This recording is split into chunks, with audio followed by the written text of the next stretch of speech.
वैसे आपको क्या लगता है कि आपके पास हर वो चीज है जो आप चाहते हैं, मगर उसके बावजूद भी आप अधूरा और खालीपन महसूस करते हैं? तो ऐसा इसलिए है क्योंकि आपकी आत्मा संतुष्टि पाने के लिए तरस रही है। अगर आप खुद के साथ और अपने आसपास के लोगों के साथ शांति और अमन के साथ रहते हैं तो इस कमी को भरा जा सकता है। अच्छा, क्या आप ऑफिस मीटिंग के दौरान की गई एक छोटी सी गलती के कारण परेशान हो जाते हैं? क्या आपका ईगो अक्सर आपको माफी मांगने से रोकता है? और क्या शादी के कई सालों बाद भी आपके रिश्ते में परेशानी आ रही है? आप अपने बच्चों को बिना डांटे कैसे डिसिप्लिन कर सकते हैं? क्या आप भी उनमें से एक है जिसे सोशल मीडिया या टीवी की लत लग चुकी है? जवाब कोई भी हो, लेकिन इन सारे सवालों का एक परफेक्ट जवाब आपको आज की समरी में मिलने वाला है। तो आज की बुक समरी है द रूल्स ऑफ लाइफ, जिसे लिखा है रिचर्ड टेम्पलर ने। रिचर्ड टेम्पलर रिचर्ड क्रेस का पेन नेम मतलब कि काल्पनिक नाम है। उन्होंने कई सेल्फ डेवलपमेंट बुक्स लिखी हैं। रिचर्ड ने एक ऐसी बुक सीरीज पब्लिश की है जिसमें प्रोफेशनली और पर्सनली कामयाब होने के लिए 100 रूल्स बताए हैं, 100 रूल्स। यस, उनकी बुक्स जिंदगी के अलग अलग पहलुओं को कवर करती है, जिसमें पेरेंटिंग, प्यार और पैसा शामिल है। उनकी बुक्स को दुनिया भर में पसंद किया जाता है क्योंकि उनके लिखने का अंदाज कुछ ऐसा है जो सीधे साधे शब्दों में और बड़ी आसानी से अपनी बात समझा देता है। तो आइए हम भी समझदार बने, जिंदगी को काटे नहीं। झूठ बोलने के लिए ये नहीं कहें कि हां लाइफ अच्छी चल रही है, जब कहें तो वो सच में मीन करता हो। ऐसी जिंदगी बनाने के लिए आइए शुरू करते हैं आज की book summary the rules of life only on गीगल। क्या आपकी जिंदगी कॉम्प्लिकेटेड हो गई है और आपके रिश्ते बिखरने लगे हैं? क्या आपने उन सभी चीजों में खुशी खो दी है जो आप करते हैं? और क्या आपको ऐसा लग रहा है कि अब सब गड़बड़ हो रहा है? अगर आपका जवाब हां है तो यह समरी आपके कंपास को ठीक करेगी और जिंदगी के बिखरे हुए हिस्सों को बैलेंस कर खुशी की ओर ले जाने में आपकी मदद करेगी। क्या आप अपनी प्रोग्रेस दिखाकर अपनी कोशिशों के लिए वैलिडेशन चाहते हैं? जब आप कोई गलती करते हैं तो क्या आपको खुद पर शर्म आती है? आपको ऐसा क्यों लगता है कि माफी मांगने से आपने अपनी इज्जत खो दी है? क्या आपको अपने पेरेंट्स और भाई बहनों से बात किए काफी समय हो गया है? जब बच्चे नई एक्टिविटीज ट्राई करना चाहते हैं तो आप उन्हें कैसे इंकरेज करते हैं? क्यों बहुत ज्यादा सोशल मीडिया यूज करना आपको डिप्रेस्ड महसूस कराता है? हम इन समरी में इन सभी टॉपिक्स के साथ साथ और भी कई चीजें डिस्कस करेंगे। ये समरी आपको खुद के साथ और अपने करीबी लोगों के साथ रिश्ते को बेहतर बनाने के लिए एक गाइड की तरह काम करेगी। इन रूल्स को फॉलो करना आपकी जिंदगी में तालमेल लेकर आएगा। यह आपको एक बेहतर पेरेंट, लाइफ पार्टनर, भाई या बहन, दोस्त, कलीग और आमतौर पर एक अच्छा इंसान बनने में मदद करेगी। तो आइए इस कंस्ट्रक्टिव लर्निंग जर्नी की तरफ शुरुआत करते हैं इस पहले चैप्टर से, keep it under your hat. जब आप अपनी जिंदगी के किसी एरिया को बदल रहे होते हैं तब आप चाहते हैं कि लोगों को यह पता चले कि आपकी जिंदगी सही रास्ते पर जा रही है। आप पॉजिटिविटी, हेल्दी माइंडसेट और सक्सेस के आर्ट के दरवाजे खोल रहे होते हैं। आपकी अपनी प्रोग्रेस को दिखाने की इच्छा और यह दिखाने की इच्छा कि मैं अपनी जिंदगी में कितनी मेहनत कर रहा हूं आपके एटीट्यूड में झलकती है। लेकिन लोगों को अपनी सक्सेस के बारे में क्यों बताना? खुद पर चुपचाप काम कीजिए और इसे छुपा कर रखिए। हम में दूसरों के साथ अपने सफर के बारे में शेयर करने की एक नेचुरल इच्छा होती है, लेकिन बातों से ज्यादा एक्शन पावरफुल होते हैं। तो अपनी प्रोग्रेस को खुद सामने आने दीजिए। इंसान आमतौर पर दूसरों की ग्रोथ में इंटरेस्टेड नहीं होता है। अगर कोई दिखावा करता है तो हम उसे नजरअंदाज करते हैं। हमें ऐसा लगता है कि वो हमें लेक्चर दे रहा है। जैसे सिगरेट पीने वालों से आपकी दोस्ती है और आप कभी खुद भी सिगरेट पीते थे, मगर आपने ज्यादा हेल्दी लाइफस्टाइल अपनाने का फैसला किया और सिगरेट पीना छोड़ दिया। अचानक आप अपने सिगरेट पीने वाले दोस्तों के सामने सिगरेट पीने के साइड इफेक्ट गिनाना चाहते हैं। यहां प्रॉब्लम यह है कि वो आपका विरोध करेंगे, क्योंकि वो मेंटल रूप से इस बदलाव के लिए तैयार नहीं है। वो आपको एक ऐसे इंसान के रूप में देखेंगे जो हमेशा खुद को सही मानता है। इसीलिए अपने प्लान और जिंदगी को बदलने वाले प्रिंसिपल्स के बारे में बात मत कीजिए। दूसरे लोगों को बदलने और उन्हें अपने साथ जोड़ने की कोशिश मत कीजिए। अपनी जिंदगी को लेकर आपके एटीट्यूड में जो बदलाव आया है, आप उससे खुशी महसूस करेंगे और यह खुशी आपके चेहरे और व्यवहार में दिखेगी। लोग आपसे पूछेंगे कि इस बदलाव के लिए आपने क्या किया है या कौन सी आदतें अपनाई हैं। वहां पर अपनी टेक्निक्स की कहानी बांटने के बजाय आप बस ये कह सकते हैं कि दिन अच्छा होने के कारण आप अच्छा महसूस कर रहे हैं। लोग सच में आपकी मुश्किलें या सफर के बारे में नहीं जानना चाहते। जब वो आपसे पूछते हैं कि आप कैसे हैं, तो वो आपसे एक सिंपल सा जवाब जैसे मैं ठीक हूं यही सुनना चाहते हैं। और ये सवाल सिर्फ एक फॉर्मेलिटी है। आपकी जिंदगी में क्या चल रहा है, लोग इसके लिए लंबा चौड़ा जवाब नहीं सुनना चाहते हैं। आपका लंबा चौड़ा जवाब उन्हें आपके प्रति जिम्मेदार होने का एहसास देगा और लोग इस तरह इन्वॉल्व होने के लिए तैयार नहीं हैं। वो सिर्फ रिजल्ट जानना चाहते हैं। आप भले ही प्रोग्रेस कर रहे हो या आपने कुछ हासिल कर लिया हो, लेकिन आप जो कर रहे हैं उसके बारे में चुप रहिए।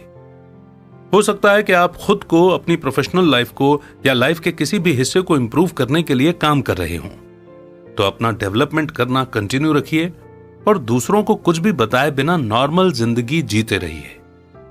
हर कोई अपनी जिंदगी के सफर में अलग अलग दौर से गुजर रहा होता है। लोगों का सफर और उनकी रुकावटें अलग अलग हैं। हो सकता है कि आप इंप्रूवमेंट के 10वें लेवल पर हों और कोई पहले लेवल पर।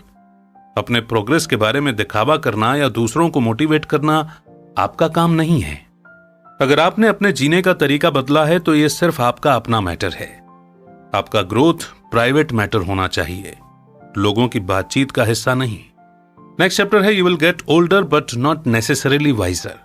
मूवीज में अक्सर दादी नानी फिल्म के मेन कैरेक्टर को जिंदगी का बहुत कीमती सबक देती है और उनकी जिंदगी अपने आप रास्ते पर आ जाती है। मूवीज में ऐसा बहुत ही कम होता है जब कोई नौजवान जिंदगी को बदल देने वाला एक्सपीरियंस या सबक शेयर करता है। ज्यादातर लोगों का यही मानना होता है कि बुजुर्ग लोग ज्यादा समझदार होते हैं, मगर यह हमेशा सच नहीं होता। हम जिंदगी भर बेवकूफ की तरह गलतियां करते रहते हैं। हम अपने एक्सपीरियंस से सीखते हैं, इसलिए हम हमेशा एक जैसी गलतियां नहीं करते। मगर जिंदगी में हमेशा नई सिचुएशन आती रहती है। खुद के गलत फैसले के लिए खुद को कोसने के बजाय हमें यह मान लेना चाहिए कि गलतियां करना नॉर्मल है। खुद के प्रति दयालु बनिए और समझिए कि गलतियां करना और अपने एक्सपीरियंस से सीखना बड़े होने का हिस्सा है। यह मान लीजिए कि आप बड़े होते हुए और ज्यादा गलतियां करेंगे। आप ऐसी सिचुएशन में फंसेंगे जो आपके लिए बिल्कुल नई होंगी और उनसे डील करने के लिए आपके पास कोई तरीका भी नहीं होगा। ऐसे में आप हड़बड़ी में गलत फैसले ले सकते हैं, ज्यादा सोच सकते हैं और ओवर रिएक्ट करके सिचुएशन को खराब तरीके से हैंडल कर सकते हैं। लेकिन आपको खुद को एक्सप्लोर करने और नए एडवेंचर से सीखने की आजादी देनी होगी। इसी तरह आप जिंदगी में नए रास्ते खोज पाएंगे। अपनी गलतियों को मानकर उन्हें स्वीकार कीजिए और मन में ठान लीजिए कि आप ये गलतियां नहीं दोहराएंगे। फिर अपने मन की शांति और सुकून के लिए आगे बढ़ जाइए। आप दुनिया में इकलौते इंसान नहीं हैं जो चीजें गलत कर रहे हैं। हर कोई कई गलत फैसले लेता है। आपकी हीलिंग का सफर तब शुरू होता है जब आप खुद को और दूसरों को माफ करते हैं।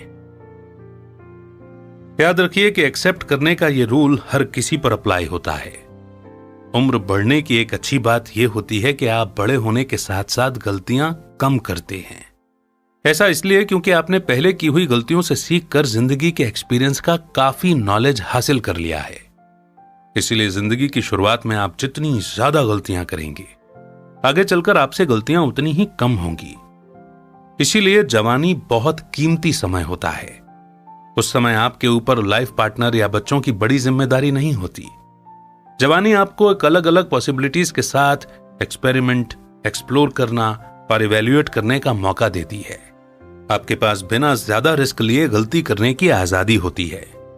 आप मैच्योर बनते हैं और इज्जत और समझदारी के साथ नई गलतियों के लिए तैयार रहते हैं। Allow your partner the space to be themselves. Romantic comedy novel और मूवीज के कारण हमने एक ऐसे सोलमेट की हवाई उम्मीदें बना ली हैं जो हमारे लिए परफेक्ट होगा। हम एक ऐसे लाइफ पार्टनर के साथ हैप्पीली एवर आफ्टर वाली लाइफ पाना चाहते हैं जो हमारी सारी उम्मीदों पर खरा उतरे। एक परफेक्ट जिंदगी पाने की कोशिश डिज्नी की मूवीज में अच्छी लग सकती है, लेकिन असली जिंदगी में यह बेवकूफी से ज्यादा और कुछ नहीं है। आप किसी को उसके इंडिपेंडेंट, मजबूत और दमदार शख्सियत या नेचर के कारण पसंद करने लगे, आपको वो इंसान इसलिए पसंद आया क्योंकि जिंदगी की सभी चीजें उसके कंट्रोल में हैं। लेकिन जब आप उस इंसान के साथ रहने लगते हैं तो आपको उसे बदलने की बहुत इच्छा होती है। इंडिपेंडेंट होने की वो क्वालिटी जिस पर आप पहले फिदा हो गए थे, उससे अब आपको जलन होने लगती है। आप अचानक उम्मीद करने लगते हैं कि वो रिश्ता आपके पार्टनर की पर्सनालिटी को बदल देगा। आप मानते हैं कि ये उसे कैद कर लेगा, उस पर लिमिट लगा देगा या फिर उसके पंख को बांध देगा। ये मत भूलिए कि आपका पार्टनर आपके आने से पहले एक सक्सेसफुल जिंदगी जी रहा था और उसे अच्छे से मैनेज भी कर रहा था। उसे आपकी लगातार सलाह की जरूरत नहीं है। अगर आप उसके सपनों पर लिमिट लगा रहे हैं, उसकी चॉइसेस को कम कर रहे हैं और उसकी आजादी को खत्म कर रहे हैं, तो आप एक प्रॉब्लम बन रहे हैं। अपने पार्टनर को पर्सनल स्पेस दीजिए, थोड़ा पीछे हटिए और उसे अपनी जिंदगी खुद संभालने दीजिए। लोग अक्सर शिकायत करते हैं कि कैसे उनके रिश्ते में वो कशिश और वो जादू खत्म हो गया और वो कैसे अपने पार्टनर से दूर हो गए हैं। जब आप उनकी सिचुएशन को एनालाइज करेंगे तो आप भरोसा न करने, दबाव डालने और एक या दोनों पार्टनर का एक दूसरे पर कंट्रोल पाने के पैटर्न को देखेंगे। इससे एक घुटन भरा माहौल बनता है जहां उन दोनों के पास खुलकर सांस लेने की जगह नहीं होती। पार्टनर्स का एक दूसरे को पकड़कर रखने का व्यवहार एक दूसरे के लिए जहरीला बन जाता है। दोनों हमेशा एक दूसरे के साथ रहते हैं और कभी एक दूसरे को पर्सनल स्पेस नहीं देते। एक हेल्दी रिश्ते के लिए पीछे हटना सीखिए और देखिए कि वो क्या चीज थी जिसके कारण आप अपने पार्टनर को पसंद करते थे। उन खूबियों के बारे में सोचिए जिनके कारण वो शख्स आपके लिए स्पेशल बन गया था। फिर देखिए कि अब उसकी हालत कैसी है। क्या आपने ध्यान दिया कि उसमें वो खासियत गायब हो गई है जिसने आपके पार्टनर को आपकी नजर में यूनिक बनाया था? आप शायद समझ पाएंगे कि अब उसने पुरानी क्वालिटीज की जगह नई क्वालिटीज अपना ली हैं। क्या उसमें वही इंडिपेंडेंट नेचर है जिसे आप पसंद करते थे, या फिर उसकी आजादी में आपने दखल दे दी है? यह बिल्कुल हो सकता है कि आपने जानबूझकर उसे कैद करने की या उसके कॉन्फिडेंस को कम करने की कोशिश नहीं की हो। अनजाने में ही आपके इंसानी स्वभाव ने आपको अपने पार्टनर को कंट्रोल करने के लिए मजबूर किया हो। मगर अब उसने वो जादू खो दिया है जिसके कारण वो आपको सबसे अलग लगता था और जिसके कारण आप उसे पसंद करते थे। तो अब उसे अपनी आजादी वापस पाने में मदद कीजिए ना, और वो जो है उसे वो बनने के लिए एनकरेज कीजिए। अपने पार्टनर को सपोर्ट कीजिए और उसके परों के लिए हवा बनिए। उसे शायद अपनी पहचान और स्किल्स वापस पाने में थोड़ा समय लगे तो शांति से उसका इंतजार कीजिए। ज्यादातर लोग जो सक्सेसफुल रिश्तों में होते हैं वो अपनी इंडिविजुअलिटी बनाए रखने के लिए कुछ समय एक दूसरे से अलग बिताते हैं। वो एक दूसरे पर डिपेंडेंट नहीं है और ये एक हेल्दी और मैच्योर रिश्ते की निशानी है। नेक्स्ट चैप्टर है बी नाइस। एक आदमी को अपनी बीवी के लिए बैग खरीदना पसंद था, लेकिन वो कभी भी उसके काम नहीं आता था। कभी बैग बहुत छोटा होता था तो कभी बहुत जल्दी फट जाता था। उस औरत ने कई बार अपने पति को बताया कि किस तरह का बैग उसके काम आ सकता है और कहा कि वो उसके साथ चलकर बैग खरीदेगी, मगर पति ने उसकी बातों को नजरअंदाज कर दिया क्योंकि उसका मानना था कि उसकी पसंद ज्यादा अच्छी है। एक बार अपने पति से बहस करने के बजाय उस औरत ने अपनी पसंद का एक बैग खरीदा और अपने पति को गिफ्ट किया। ऐसा करने से पहली बार उस आदमी को एहसास हुआ कि उसके खरीदे हुए हैंड बैग उसकी पत्नी के लिए उतने ही बेकार हैं जितना कि उसकी पत्नी का दिया हुआ बैग उसके लिए था। यह एग्जाम्पल दिखाता है कि अपने लाइफ पार्टनर से अच्छा व्यवहार करना और उसकी बात पर ध्यान देना कितना जरूरी है। आज की दुनिया तेजी से भाग रही है। हम अक्सर ऐसा महसूस करते हैं जैसे हम दूसरों के साथ सक्सेसफुल होने की रेस में हैं। जिंदगी के चैलेंजेस के साथ चलते हुए हम अक्सर अपने रिश्तों को किनारे कर देते हैं और भूल जाते हैं कि हम असली इंसानों के साथ डील कर रहे हैं जिनमें इमोशंस होते हैं। हमें अपने पार्टनर का शुक्रगुजार होना चाहिए, उनकी तारीफ करनी चाहिए और उन पर प्यार बरसाना चाहिए। इसके बजाय हम अक्सर उनके साथ खराब व्यवहार करते हैं, उन्हें नजरअंदाज करते हैं या ऐसा जताते हैं जैसे कि वो बेकार हों या वो हमारे लिए अहमियत ही नहीं रखते हों। हम अपने पार्टनर को हल्के में ले लेते हैं और उन्हें खुश रखने की कोशिश ही नहीं करते। अपने रिश्ते में वो जादू फिर से वापस लाने के लिए एक लंबी सांस लीजिए और अपने पार्टनर के साथ उतने ही अच्छे से व्यवहार करना शुरू कीजिए जैसे आप उनके साथ अपने रिश्ते की शुरुआत में करते थे। एक नई शुरुआत कीजिए। एक दूसरे के साथ सम्मान, समझ और दया के साथ पेश आइए। दिन में कई बार प्लीज और थैंक यू बोलकर उनकी मेहनत को अप्रिशिएट कीजिए। जब आप उनके साथ हों तो अपना पूरा ध्यान उन पर दीजिए और अपने पार्टनर की तारीफ करने में कभी भी शर्माइए मत। बिना किसी खास मौके के एक दूसरे को मीनिंगफुल गिफ्ट दीजिए। एक दूसरे से बीते हुए दिन के बारे में सवाल पूछकर उनकी जिंदगी में इंटरेस्ट दिखाइए। अच्छा पार्टनर होने का मतलब है अपने पार्टनर के हेल्थ और खुशी का ध्यान रखना। उनके सपनों, उम्मीदों और काम के बोझ को बांटिए। वो जो हॉबीज या एक्टिविटीज पसंद करते हैं उसमें हिस्सा लीजिए। आपके पार्टनर की फिजिकल, इमोशनल और स्पिरिचुअल जरूरतें पूरे रिश्ते के दौरान बदलती रहेंगी। उनके लिए थोड़ा समय निकालिए और जानने की कोशिश कीजिए कि आपके पार्टनर को किस चीज की जरूरत है। उन्हें सुनने के लिए मौजूद रहिए और उनकी जिंदगी में सच्चा इंटरेस्ट दिखाइए। अपने शब्दों और हरकतों से प्यार जताइए। आपकी मौजूदगी और आपका ध्यान ही आपका प्यार दिखाता है। Next important chapter, be the first to say sorry. क्या आपने कभी अपने पेरेंट्स से बहस की है और फिर गुस्सा होकर अपने कमरे में चले गए हों और गुस्सा शांत होने पर आपको एहसास हुआ हो कि आप गलत थे, मगर आपको अपने पेरेंट्स से माफी मांगने में शर्म महसूस हुई और इसलिए आपने उनके पहला कदम उठाने तक का इंतजार किया। पर जैसे ही आपके पेरेंट्स आपसे बात करते हैं तो आपको ऐसा महसूस होता है जैसे वो बहस कभी हुई ही नहीं थी। पर सवाल यह है कि आप बातचीत की शुरुआत क्यों नहीं कर पाए। यूं तो सॉरी एक छोटा सा शब्द है, लेकिन कुछ लोगों के लिए यह सबसे मुश्किल शब्द भी है। पहले सॉरी बोलना सीखिए। इससे फर्क नहीं पड़ता कि किसने डिस्कशन शुरू किया था, डिस्कशन किस बात को लेकर हुआ या फिर कौन जीता कौन हारा। आपको सामने वाले से पहले माफी मांग लेनी चाहिए। किसी अनबन को खत्म करने के लिए खुद से पहल करने में कोई शर्म की बात नहीं है, क्योंकि माफी मांगने से आपकी इज्जत को कोई नुकसान नहीं पहुंचेगा। सॉरी बोलने से आपके सेल्फ रिस्पेक्ट को चोट नहीं पहुंचती, आप कमजोर नहीं हो जाते या इससे आपको कोई खतरा नहीं होता। अपनी गलती मानना एक पावरफुल क्वालिटी है जो किसी के भी पास हो सकती है। गलतियां सभी करते हैं। इससे फर्क नहीं पड़ता कि प्रॉब्लम छोटी है या बड़ी। और भले ही शुरुआत में आपकी गलती ना रही हो, मगर एक दो छोटी गलतियां तो आपने भी की होंगी ना। आप ऐसी सिचुएशन के लिए माफी मांग सकते हैं जो ज्यादा मैच्योरली हैंडल की जा सकती थी, या डिस्कशन को बहस बनाने के लिए भी आप माफी मांग सकते हैं।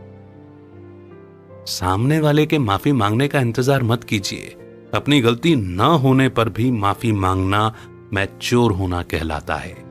अंदर से समझदार, दयालु और बड़े दिल वाला बनिए। इससे आपको अच्छा महसूस होगा। माफी मांगने के कई फायदे होते हैं। ये एक शब्द आपके और सामने वाले के बीच में तनाव को खत्म कर देता है, गलतफहमी को शांति से मिटा देता है और एक दूसरे के लिए बुरी फीलिंग्स को दूर कर देता है। हो सकता है कि आपका एटीट्यूड देखकर आपके पार्टनर को भी समझ आए और वो उस बहस को अलग नजरिए से देखे और आपसे माफी मांग ले। याद रखिए, जब आप माफी मांगते हैं तो आप उस गलत काम के लिए माफी नहीं मांग रहे जो शायद आपने किया हो या ना किया हो। आप बस बहस करने के लिए माफी मांग रहे हैं। माफी मांगिए क्योंकि आपने अपना सब्र खो दिया था और बहस कर रहे थे। इस बात के लिए शर्मिंदा फील कीजिए कि आप मैच्योर नहीं थे और सिचुएशन को ज्यादा समझदारी से हैंडल नहीं कर पाए। इसीलिए बचकाना, बदतमीज या जिद्दी होने के लिए शर्मिंदा महसूस कीजिए, माफी मांगने के लिए नहीं। One more important chapter, never be too busy for loved ones. क्या पिछली छुट्टियों में मिलने के बाद आपने अपने भाई बहनों से बात की या फिर उनसे मिले, या फिर आप इसे तब तक टालते रहे जब तक बात करना अजीब न लगने लगे। इस भागती हुई जिंदगी के बीच अपने करीबी लोगों को नजरअंदाज करना बहुत आसान है। आप अपने दोस्त और भाई बहन से बातचीत करना भूल जाते हैं। आप बहुत ज्यादा बिजी थे इसलिए आप उनके बर्थडे और स्पेशल इवेंट को भूल जाते हैं। ऐसा इसलिए नहीं है कि आप उनसे प्यार नहीं करते या वो आपके लिए मायने नहीं रखते।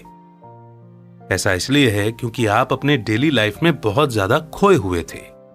आप उनकी कमी महसूस करते हैं और शिकायत करते हैं कि कैसे आप दोनों एक दूसरे के टच में नहीं रह पाए, लेकिन आप अपने शेड्यूल से समय निकालने की पहल ही नहीं करते। जल्दी बहुत सारा समय बीत जाता है और फिर ऐसा करते करते बहुत देर हो जाती है। छोटे बच्चों के पेरेंट्स अक्सर थका हुआ महसूस करते हैं।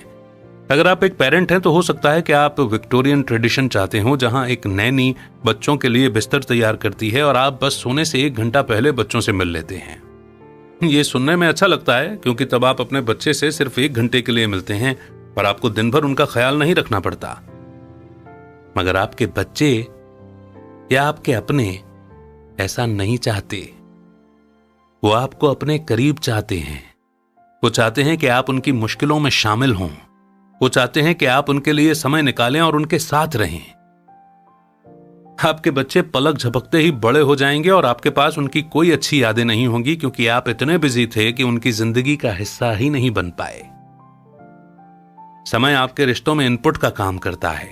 आप जितना इनपुट अपने रिश्ते में डालेंगे, आपको उतना ही ज्यादा आउटपुट मिलेगा। इसीलिए खुद लोगों को कॉल कीजिए, चाहे वो आपके बच्चे हों, पेरेंट्स, भाई बहन या दोस्त। अगर वो पहल नहीं करते या आपके एफर्ट का जवाब नहीं देते तो दुखी मत होइए। अगर आप अपने करीबी लोगों से जुड़े रहेंगे तो आप एक गिल्ट फ्री लाइफ जिएंगे। आप अपने रिश्तों को हेल्दी रखने में बेहतर बनेंगे। लोगों को माफ करना सीखिए। और अगर दूसरे आपके साथ कांटेक्ट नहीं रखते हैं तो उसके लिए मन में गुस्सा मत रखिए। खुद पहल करने से कोई छोटा नहीं हो जाता। टाइम और अटेंशन वो 2 सबसे कीमती चीजें हैं जो आप किसी को दे सकते हैं।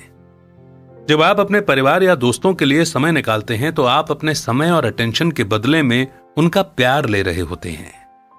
ये बहुत ही कीमती लेन देन है जो सभी के लिए फायदेमंद होता है। अगली बार जब आप आपके पेरेंट्स को कॉल करें तो अपने काम को साइड रख दें और अपना पूरा ध्यान उन पर दें। मगर अगर आप कुछ ऐसा कर रहे हैं जिसे आप टाल नहीं सकते तो उन्हें बताइए कि आप उन्हें कुछ देर में कॉल करेंगे और फिर उन्हें कॉल करना भूलिए मत। आपके अपने लोग आपकी प्रायोरिटी होनी चाहिए। इससे पहले कि बहुत देर हो जाए और अपने करीबी लोगों के साथ आपका साथ छूट जाए, अपने परिवार और दोस्तों के लिए समय निकालिए। नेक्स्ट चैप्टर है give your kids a break. Parenting एक मुश्किल काम है, लेकिन क्या आपको कभी एहसास हुआ है कि बच्चा होना कितना मुश्किल है? पेरेंट के रूप में यह जरूरी है कि आप अपने बच्चे को ब्रेक दें। इसका मतलब है कि आप उन्हें लगातार सपोर्ट और मोटिवेशन दें। यह प्रिंसिपल सिर्फ आपके बच्चों पर ही नहीं बल्कि सभी बच्चों पर अप्लाई होता है। सबसे कॉमन शब्द जो बच्चे सुनते हैं वो है नो, मतलब कि नहीं। जब बड़े बच्चों को कुछ ऐसा करने से रोकते हैं जो उन्हें नहीं करना चाहिए तो वो बच्चों की क्यूरियोसिटी यानी जानने की इच्छा को लिमिट कर देते हैं। आप भी कभी बच्चे थे, तो अगर आप इस बात को याद करें तो आपको याद आएगा कि उस वक्त आपको कैसा महसूस होता था। ना कहना बहुत आसान है, मगर इनकरेज करने वाले शब्द कहकर डिसिप्लिन करना मुश्किल है। अगर आप लगातार अपने बच्चे को ना कहकर मना करेंगे तो वो डीमोटिवेट हो जाएंगे। आपको हां कहने की प्रैक्टिस करनी चाहिए, मगर इसका मतलब यह नहीं है कि आप अपने बच्चे की हर डिमांड के लिए हां कह दें। आप हां का इस्तेमाल करके भी उन्हें ऐसे काम करने से रोक सकते हैं जो उनके लिए सही नहीं है या फिर खतरनाक है। जैसे अगर आपका बच्चा साइकिल चलाना चाहता है तो आप कह सकते हैं कि हां तुम चला सकते हो, पर बड़े होने पर। आपको अपने बच्चों को उन सभी चीजों के लिए एनकरेज करना चाहिए जो वो करना चाहते हैं। अपने बच्चों को एक्सप्लोर करने और सीखने की आजादी दीजिए। अगर आपके बच्चे कोई नई एक्टिविटी करना चाहते हैं तो उन्हें फेलियर और निराशा से बचाने की कोशिश ना करें। उनका साथ दें और अपनी चिंता को छोड़ दें। अगर आप अपनी चिंता अपने बच्चों को बताते हैं तो ये बात उनके दिमाग में बैठ जाती है और इससे वो कोशिश करना छोड़ देते हैं। अपने बच्चों को फेल होने देना उन्हें यह बताने से बेहतर है कि वो इसे नहीं कर सकते। उन्हें अपनी गलतियों से सीखने दीजिए। उन्हें प्रोटेक्ट करके लिमिट मत कीजिए, बल्कि सपोर्टिव बनिए। एना जब 6 साल की थी तो वो बैले डांसर बनना चाहती थी। बैले डांसर का शरीर स्लिम होता है, लेकिन वो एक लंबी और एथलेटिक शरीर वाली थी। एना के पेरेंट्स ने ध्यान दिया कि एना का शरीर बैले डांसर के शरीर से बिल्कुल अपोजिट है, मगर उन्होंने उसे कोई और सपना देखने के लिए नहीं कहा। उसके पेरेंट्स उसे बैले क्लास में लेकर गए। जल्द ही एना को एहसास हुआ कि बैले डांस उसके लिए नहीं है। उसकी बॉडी टाइप के कारण उसके पैरों में दर्द रहने लगा था। अंत में उसने अपनी मर्जी और पूरी इज्जत के साथ बैले डांसर बनने की इच्छा छोड़ दी। अपने बच्चों के सपनों को तोड़िए मत और ना ही उन्हें डिस्करेज कीजिए। ये एक बच्चे के सेल्फ एस्टीम को आसानी से तोड़ सकता है। उन्हें खुद सिचुएशन को एनालाइज करने दीजिए और जो उनके लिए सबसे अच्छा है वो करने दीजिए। अगर वो हारते हैं तो भी उन पर गर्व कीजिए, अगर वो जीतते हैं तो भी उन पर गर्व कीजिए। अपने एनकरेजिंग शब्दों को उनका फ्यूल बनने दीजिए। ऐसा करके आप उनके कॉन्फिडेंस को बढ़ावा दे रहे हैं। आपका काम उनका गाइड बनना और उनके गोल को पाने के लिए रिसोर्सेज देना है। मान लीजिए कि आपका बच्चा कुछ करना चाहता है लेकिन कर नहीं पाता, मगर उसने कोशिश की, यही अपने आप में उसकी जीत है। नेक्स्ट चैप्टर है B generous with your time and information. जब हम बड़े होते हैं और जिंदगी की अलग अलग सिचुएशन को एक्सपीरियंस करते हैं तो हम नई स्किल्स सीखते हैं और जो स्किल्स पहले हमारे पास थीं उसे बेहतर बनाते हैं। इस सफर में आप बहुत सी जरूरी बातें सीखेंगे, पर आपकी नॉलेज और स्किल्स दूसरों के काम आ सकती है, खास तौर पर नई जनरेशन की। आपको अपनी नॉलेज सिर्फ अपने तक नहीं रखनी चाहिए, इसे लोगों के साथ शेयर कीजिए और उन्हें इसका फायदा उठाने दीजिए। अगर आपके पास कोई टैलेंट है तो दूसरों को इसे इस्तेमाल करना सिखाइए। सोसाइटी को अपना समय दीजिए। दूसरों को सिखाने का मतलब यह नहीं है कि आप अपने लोकल यूथ क्लब में रोज जाकर टीचर की तरह पढ़ाएं, मोटिवेशनल स्पीकर या रोल मॉडल बन जाएं। इसका मतलब है कि अगर आपको चांस मिले तो वो मौका गंवाइए मत। इस बुक के ऑथर रिचर्ड टेम्पलर को 6 साल के बच्चों के ग्रुप के सामने टॉक देने और उन्हें अपनी जॉब के बारे में बताने के लिए कहा गया। रिचर्ड ऑथर शब्द को लेकर अटपटा महसूस कर रहे थे, क्योंकि उन्हें लगता था कि वो इतने जाने माने नहीं हैं कि उस टाइटल के हकदार हों। वो खुद को राइटर मानते थे, लेकिन रिचर्ड टॉक देने के लिए मान गए। आश्चर्य की बात तो यह है कि बच्चों ने उनसे बड़ों की तरह सवाल किए और बच्चों में उनके करियर को लेकर जो उत्सुकता और दिलचस्पी थी उसका जवाब देने में उन्हें बहुत मजा आया। बच्चे बड़े सभी उन्हें सुनने के लिए बहुत उत्सुक थे और बड़े ध्यान से उनकी बातें सुन रहे थे। इस एक्सपीरियंस ने रिचर्ड को सिखाया कि बच्चों से बात करने का ऑफर रिजेक्ट करना आसान था, लेकिन इसके लिए हां कहकर उन्हें कुछ बच्चों को ऑथर बनने के लिए इंस्पायर करने का मौका मिला। आप नहीं जानते कि आपका एनकरेजमेंट दूसरे लोगों के लिए कितना मायने रखता है। ये रूल काम की जगह पर भी अप्लाई होता है। कंपटीशन के इस दौर में आप आसानी से ये माइंडसेट डेवलप कर सकते हैं कि आपके पास दूसरों से ज्यादा नॉलेज है। आपकी डिमांड इसलिए ज्यादा है क्योंकि आपके पास ऐसी स्किल है जो दूसरों के पास नहीं है, मगर यह माइंडसेट आपकी और आपकी टीम के लिए नुकसानदायक है। आपको अपने नॉलेज को शेयर करना चाहिए और दूसरों की मदद करनी चाहिए ताकि आपकी टीम कामयाब हो सके। अगर आप अपने एक्सपर्ट स्किल्स दिखाने के लिए बहुत ज्यादा उत्सुक हैं तो आप काम के बोझ तले दब सकते हैं। याद रखिए, दुनिया के सबसे सक्सेसफुल लोग एक्टिव होकर कम्युनिटी को कुछ न कुछ सिखाते हैं और अपने नॉलेज को शेयर करते हैं। हो सकता है कि आप दूसरों को सिखाने के लिए आलसी या घमंड महसूस कर सकते हैं। याद रखिए कि आपकी नॉलेज कोई ऐसा राज नहीं है जिसे छुपाए रखने की जरूरत है। लोगों को आपसे सीखने दीजिए ताकि वो भी अपनी जिंदगी में सक्सेसफुल हो पाएं। इससे फर्क नहीं पड़ता कि आपके पास कौन सी स्किल है। अपने नॉलेज को मामूली मत समझिए, असल में इसका उल्टा है। इसीलिए अपने नॉलेज और समय के जरिए हेल्पफुल बनिए। अगर आपके पास कोई टैलेंट या स्किल है तो उसे शेयर कीजिए। Get involved. क्या आप सोशल मीडिया पर ट्रैवलर्स की हाइकिंग वीडियो देखना पसंद करते हैं, या फिर आप सेलिब्रिटीज के लाइफस्टाइल को देखते हैं जहां वो अपने बड़े बड़े आलीशान बगीचे का ध्यान रखते हैं और अच्छा खाना खाते हैं? आपकी पसंद चाहे जो भी हो, आप वैसी ही जिंदगी पाना चाहते हैं, मगर क्या आप अपने फोन या टीवी से हटकर इसमें इन्वॉल्व होना चाहते हैं? इन्वॉल्व होने का मतलब है असली दुनिया का हिस्सा बनना और इसमें इंटरेस्ट लेना। टेक्नोलॉजी के कारण हम सभी आज वर्चुअल एज में जी रहे हैं। हम हमेशा शो देखते हुए या फिर सोशल मीडिया पर गॉसिप पढ़ते हुए अपने फोन से चिपके रहते हैं। हम अपने स्क्रीन पर परफेक्ट लाइफ के स्टैंडर्ड को देखते हैं, मगर हम अक्सर भूल जाते हैं कि हमारे पास इतनी बड़ी दुनिया है जिसे हमने अभी तक एक्सप्लोर नहीं किया है। दुनिया अनगिनत अजूबों, एक्साइटिंग मौकों, पॉजिटिव एनर्जी और एक्सपीरियंस से भरी हुई है। आपको इसमें इन्वॉल्व होने और इसका हिस्सा बनने की जरूरत है। सोफे पर बैठकर टीवी देखना आपको अपने कंफर्ट जोन में रखता है। असली दुनिया को एक्सप्लोर करना नया, अनजाना और डरावना लग सकता है, मगर नए अनुभव आपको जिंदा होने के एहसास देते हैं।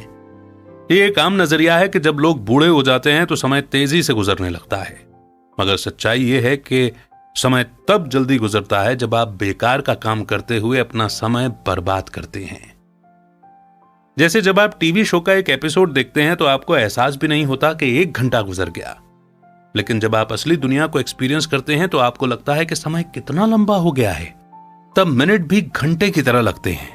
जैसे जब आप ढलते हुए सूरज को देखते हैं तो ऐसे लगता है जैसे समय रुक सा गया है। इसलिए आप अद्भुत और खूबसूरत नजारे का हर एक पल एंजॉय करते हैं। इन्वॉल्व होने का मतलब है असली दुनिया को दूसरों की नजर से न देखकर अपनी खुद की आंखों से देखना और एक्सपीरियंस करना। जैसे आप अपने आसपास के लोगों से बात कर सकते हैं और उनकी जिंदगी की कहानियां सुन सकते हैं। आप दूसरों के साथ काम करके और प्रॉब्लम्स को एक साथ सुलझाकर सोसाइटी की मदद कर सकते हैं। आप अपनी इच्छाओं के बारे में ख्याली पुलाव बनाने के बजाय उन पर काम कर सकते हैं। दौलत किसी की सक्सेस को डिफाइन नहीं करती है। इंसान तब सक्सेसफुल होता है जब वो संतुष्ट और खुश होता है। कई सक्सेसफुल लोगों की ऐसी हॉबीज होती हैं जिनसे वो पैसे नहीं कमाते हैं। वो इन एक्टिविटीज में इसलिए हिस्सा लेते हैं क्योंकि ये उन्हें खुशी देता है। वो लोगों की मदद करते हैं और उन्हें इनकरेज कर पाते हैं। आप उनके नक्शे कदम पर चल सकते हैं और क्लब या कोई फाउंडेशन ज्वाइन कर सकते हैं। आप वॉलंटियरिंग और मेंटरिंग एक्टिविटीज कर सकते हैं। आखिर में आप असली दुनिया में शामिल होने से आप अपनी जिंदगी में संतुष्ट महसूस करेंगे। और अब वो मोड़ जिसे हम कहते हैं कंक्लूजन। इस समरी में बताए गए प्रिंसिपल्स इतने कमाल के हैं कि आप उन्हें अपनी जिंदगी के सभी पहलुओं में इस्तेमाल कर सकते हैं। सबसे पहले आपने सीखा कि कैसे आपको शो ऑफ करने से बचना है। लोगों को अपने ग्रोथ के बारे में मत बताइए, वो खुद ही इसे नोटिस करेंगे क्योंकि उन्हें आप में वो बदलाव खुद ब खुद नजर आने लगेगा। दूसरा, आपने सीखा कि बूढ़े होने का मतलब ज्यादा समझदार होना नहीं है। आप एक्सपीरियंस के साथ बूढ़े हो रहे हैं और यह इस बात पर डिपेंड करता है कि आप अपनी गलतियों से कितना ज्यादा सीखना चाहते हैं। गलतियां होना नेचुरल है और नए एक्सपीरियंस डिस्कवर करने का सबसे अच्छा तरीका भी। तीसरा, आपने सीखा कि आपको अपने पार्टनर की ओर सपोर्टिव होना चाहिए और उसे कंट्रोल करने की या उस पर पाबंदी लगाने की कोशिश नहीं करनी चाहिए।